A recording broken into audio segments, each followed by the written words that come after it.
ద్రౌపది భీమ కుమారుడైన శృతసోముని కార్ముక తూణీరాలను శకుని త్రుంచివేశాడు.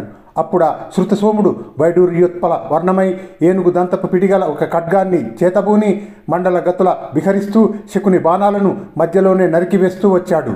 అయినా శకుని అప్రతిహత పరాక్రమాన్ని ప్రదర్శించి శృతసోముని ఖడ్గాన్ని ఖండించి వేయగా శరీర లాఘవం కలిగి గరుడ తుల్యుడైన ఆ భీమపుత్రుడు 6 అడుగులు పైకి ఎగిరి ఆ ఖడ్గ ఖండాన్ని తిరిగి శకునిపై విసిరి అతని విల్లు తెగవేశాడు.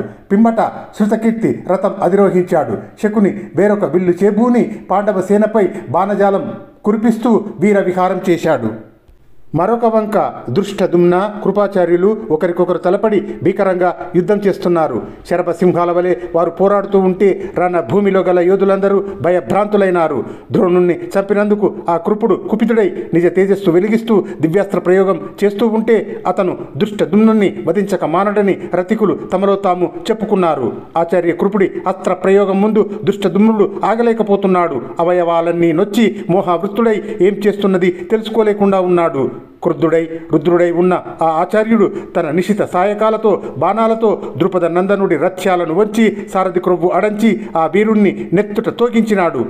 అప్పుడు ఆ దృష్టదుమ్నుని సారథి అది గమనించి, పాంచాల రాజపుత్ర, ఏ యుద్ధంలోనూ నీకు ఇలాంటి కష్టం కలగలేదు. నీ బాణాలు ఆ బ్రాహ్మణ వీరుడి పట్ల వ్యర్థమవుతున్నాయి. అతని బాణాలు నీ మర్మాలను భేదిస్తూ ఉన్నాయి. కృపుడు అభజ్యుడు అజేయుడిలా కనిపిస్తున్నాడు. కాబట్టి మన రథాన్ని మరలిస్తాను అని అన్నాడు. అది విని దృష్టదుమ్నుడు, సారథి, నీవు చెప్పిన మాట నిజము. నా చిత్తం వశం తప్పుతున్నది. నా శరీరం గగురుపాటు చెందుతూ ఉన్నది. మెల్లగా ఈ బ్రాహ్మణుణ్ణి తప్పించి మన రథాన్ని అర్జునుడి దగ్గరికి పోనివ్వు.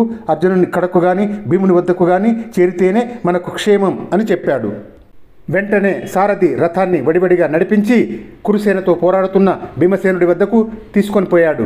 అయినా కృపాచార్యుడు విడిచిపెట్టకుండా బాణాలు ప్రయోగిస్తూ దృష్టదుమ్నుని వెంటపడి తరుముతూ శంఖాన్ని పూరించి శత్రు యోధుల గుండెలు తల్లడిల్లజేశాడు.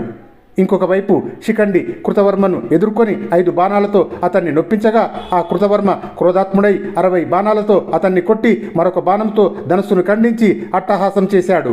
అప్పుడు శిఖండి వేరొక విల్లు తీసుకొని సువర్ణ పుంకాలతో పదును కలిగిన 90 బాణాలు ప్రయోగించగా అవి కృతవర్మ కవచానికి తాకి జారి పడిపోయినాయి. తన బాణాలు వ్యర్థం కావడం చూసి ద్రుపదపుత్రుడు శిఖండి కోపంతో తీవ్ర శరం ప్రయోగించి కృతవర్మ కార్ముకాన్ని విల్లును ఖండించాడు. మరికొన్ని బాణాలతో అతని బాహువులందు కొట్టి నొప్పించాడు. అప్పుడు ఆ కృతవర్మ రక్త సిక్తాంగుడై వర్షంతో తడిసిన గైరిక పర్వతంలా కనిపించాడు.